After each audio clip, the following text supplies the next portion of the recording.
Click பண்ண உடனே இவருடைய வாட்ஸ்அப் நம்பருக்கு ஒரு ஏஜென்ட் தொடர்பு கொண்டு பேசுகிறார். அவர் என்ன சொல்றார், இவரை கன்வின்ஸ் செய்யும் வகையில், ஒன்றும் கவலைப்படாதீங்க, ஒரு கிட்னி கொடுத்தா நீங்கள் இன்னொரு கிட்னியில் உயிர் வாழ்ந்து விட முடியும், ஒன்றும் ஆபத்து இல்லை, நிறைய பேர் ஏற்கனவே கொடுத்துருக்காங்க, உங்களை நீங்கள் பலன் அடைய போகிறீங்க, ஏற்கனவே பலன் அடைந்தவரை நான் உங்ககிட்ட பேச சொல்கிறேன், உங்களுக்கு சந்தேகமாக இருந்தா அப்படின்னு சொல்லி ஃபோனை வச்சிடுறாரு.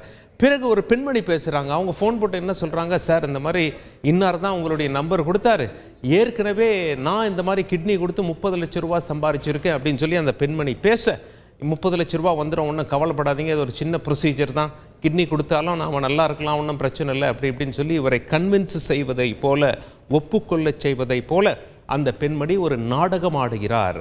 நாடகம் ஆடிய பிறகு இவர் என்ன நடந்தது அப்படின்னா, அதன் பிறகு இவர் வேறு வழி இல்லாமல், சரி 30 லட்ச ரூபாய் கிடைக்குதே, நம்ம பிரச்சனையெல்லாம் தீந்துரும் சொல்லிட்டு அவரும் சரி அப்படின்னு சொல்லிட்டார்.